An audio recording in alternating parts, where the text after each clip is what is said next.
Episode 19, Gallstones and the Golden Ticket, a recovery I didn't see coming. Hey everyone, welcome back to Holding the Line, a Logistics at a Crossroads podcast. I'm Gia, and today we're leaving behind the loading docks and digital dashboards to talk about something a little more personal. Recovery. The kind of recovery that surprises you, humbles you, and yes, itches in places you didn't expect. What was supposed to be a road trip with my parents to Missouri for my nephew's graduation turned into a full-blown medical plot twist. Wednesday night, sharp chest pain and abdominal burning had me rushing to the ER. Trident Hospital admitted me that night, and Thursday morning, surgery. Diagnosis, your gallbladder's trying to kill you. They ended up removing several gallstones and one very angry gallbladder. I even got souvenirs. 2 stones in a tiny plastic jar. Thanks, I guess. So, instead of graduation photos and party hats, I got hospital socks, incision glue, and a recliner. So, let's go back and tell you what happened. Wednesday morning, I had spaghetti for brunch. And about 30 to 45 minutes later, I started having this ache in my abdomen or in my upper chest. And everybody was like, well, what'd you eat? And I was like, spaghetti. And they were like, oh, you've got heartburn. Now, this was at 10:45 a.m. in the morning. So we tried Tums. We tried Gaviscon. We tried Pepcid. We tried Pepto. And this pain did not ease up. So from 10:45 until I finally admitted I can't handle this anymore at 5:30 in the evening on Wednesday night, took me to Trident Hospital, ER. They were like asking me all these questions, taking blood, and they're like, oh, you can't sit down, you can't lay down. We don't think it's heartburn, but we're going to do some images and do a few things. And that happened. And all the while, I am hunched over the bed, looking like somebody on crack needing a fix of the way that I rocked back and forth. Finally, the ultrasoundist came in, said, ooh, they'll let you know in a few minutes after about pressing on my stomach, me jumping off the bed, and said, CT will be down to get you. Oh, great. I have to lay down in a machine when it hurts to breathe. I did. It was fine. It was painful. And then they gave me the dye, and I felt warm all over, which is never fun. And as I was being maneuvered from the MRI machine back to the bed, the lady goes, I'm not supposed to tell you, but it looks like you might have a gallstone, and a decent-sized one. I think they're going to do surgery. What? No, we're not doing surgery. Give me the drugs. Let me go home. I have a graduation to get to in Missouri. My parents did not come here for this. I am not making my parents miss their grandson's graduation. We get back to the room, and here comes the doc, and he goes, you have 2 choices. I can give you medicine to where you will not feel this pain for at least 5 days.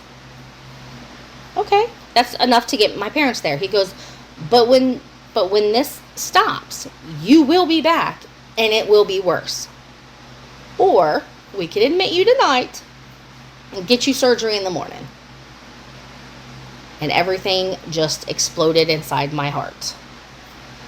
My dad was with me, and he said, you're getting surgery. We're not going to Missouri. You're going to get surgery. So they admitted me Wednesday night.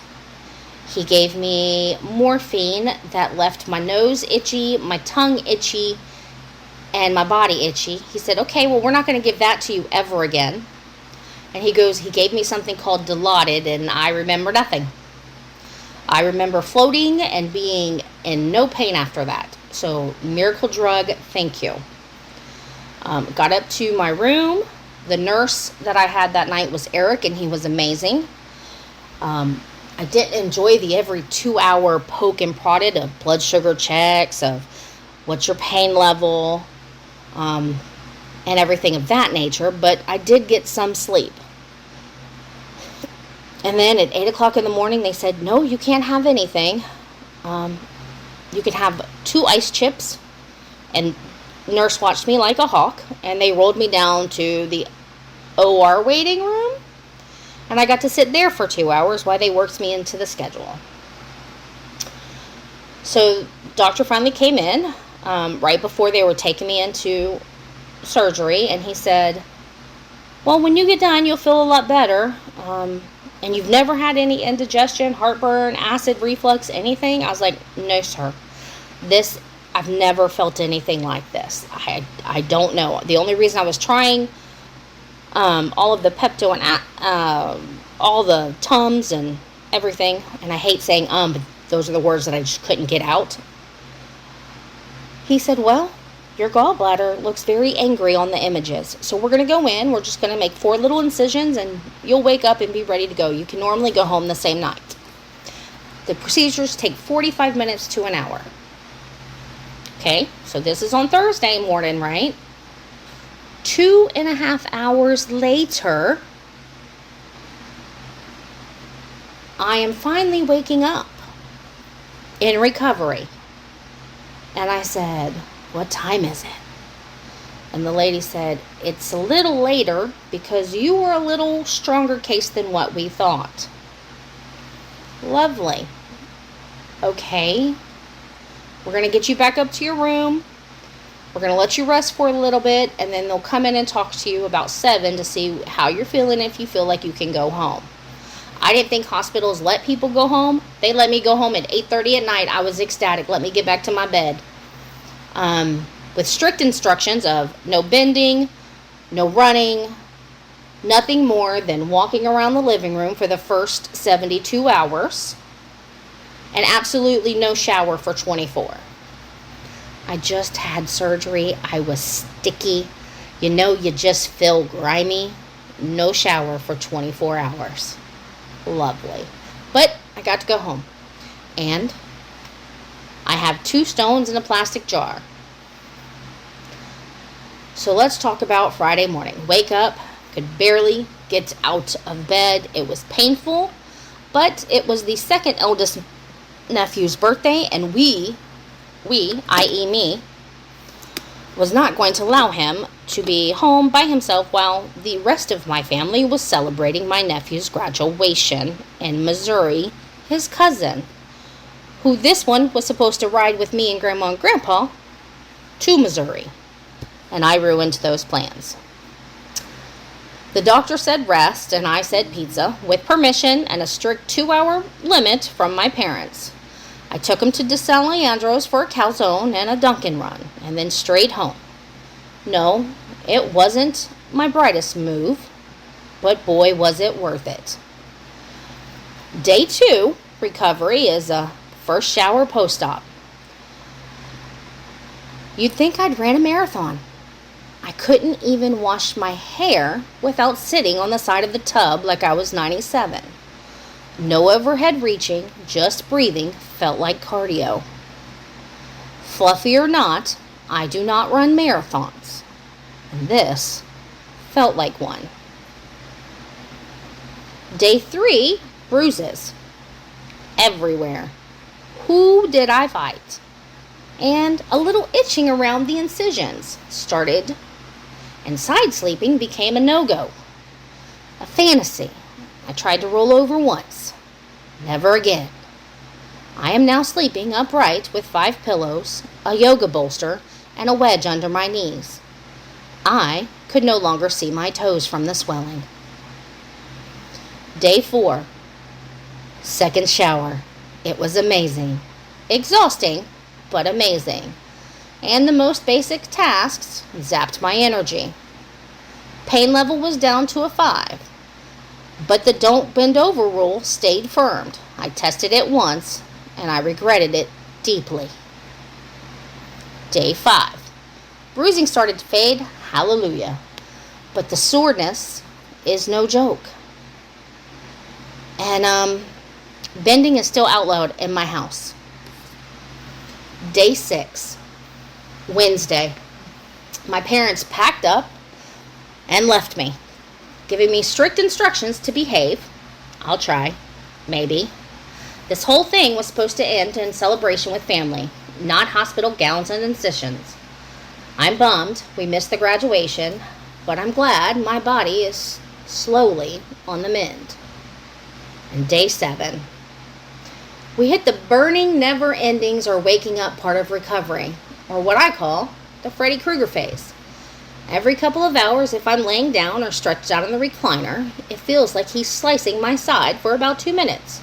It's quick, sharp, and deeply unwelcome. The bruising on my arms is looking better, so I don't completely resemble a crash test dummy anymore. Still swollen, though, and as a side sleeper, I now sleep with 100 pillows, a yoga bolster, and a wedge, just to not roll over onto my side. And if I do, my body immediately screams, no, hard pass. First of all, to you back sleepers, how do you do it? It's not comfy. Y'all are built different. And it was my follow-up day. Fingers crossed, the surgeon overlooks the little redness around my main incision and clears me for work, because being stuck at home, feet up, and resting 75% of the day sounds relaxing. Unless it's your reality. It's not your vibe. Now, Manchild Jr. did come back over and take me out yesterday for a few hours, so I got to rejoin society. Briefly. But when I got home, straight to cold shower, pajamas, and recliner life. He even tried to limit my activity today, because we already went out yesterday. Sorry, kiddo. I'm still the boss here. Although temporarily grounded, but still the boss. Recovery isn't glamorous. It's slow and inconvenient, filled with awkward aches and excesses of pillows and strange little milestones like sitting up without wincing. This healing phase has been frustrating and uncomfortable, but also full of small wins. And day 8. Well, second part of day 7. At my follow-up, Dr. Thomas gave me the news. Not quite cleared. The Freddy Krueger pain is probably trapped air, but to be safe, 5 more days of antibiotics. And just so you know, I made his top 10 list for gallstone size. I'm a top 10er, people. A 4 centimeter and a 3 centimeter and some bonus stones just for chaos. Apparently, my gallbladder didn't want to exit stage left. Surgery ran a little longer. Drama, even at the organ level. As for my arms, looked like I wrestled a bear or a Trident nurse. And when he asked what happened, I answered Trident. He nodded and said hydration might help. He has jokes. I'm telling you. And I asked about side sleeping. When can I do it again? He hit me with, if it hurts, don't. Seriously, that's your answer? If it hurts, don't? Okay. He did say I could get in a pool. No oceans or lakes, because apparently amoebas are real and chlorinated water is the only safe option. So no cannonballs, just float and slip. And I will say, I've been stir crazy. My original note that he gave me said I couldn't return to work until June 26th. June 26th, not Monday, May 26th. Cue the panic. I marched back into his office, and then I put on the biggest, sweetest, please, saddest, please fix this face, and got it changed. Those nurses are freaking amazing. His team, beyond. I am cleared to return on Monday, no restrictions, with guidelines. No lifting over 25 pounds, ease into it, listen to your body. And guys, I am beyond ready to get back to work. Partially because I miss my coworkers, don't tell them that. And partially because recliner life has lost its sparkle. I have thought that being a stay-at-home person, you could do so much. You can if you're not on restrictions. So, this is a reminder. Recovery is slow. It's uncomfortable. It's filled with unexpected moments, awkward aches, and an absurd number of pillows. But it's also a reminder that even in the middle of healing, there's humor, there's gratitude, and there's always a story. Thanks for listening to this detour from logistics. I promise next week, I promise tomorrow, we'll get back to the freight lanes. But for now, if you've been knocked down lately by life, surgery, or just your own overworked body, know that you're not alone. Rest, hydrate, don't bend, and maybe float a little if you can. And remember, I'll be navigating the crossroads right along with you. I'll catch you next time.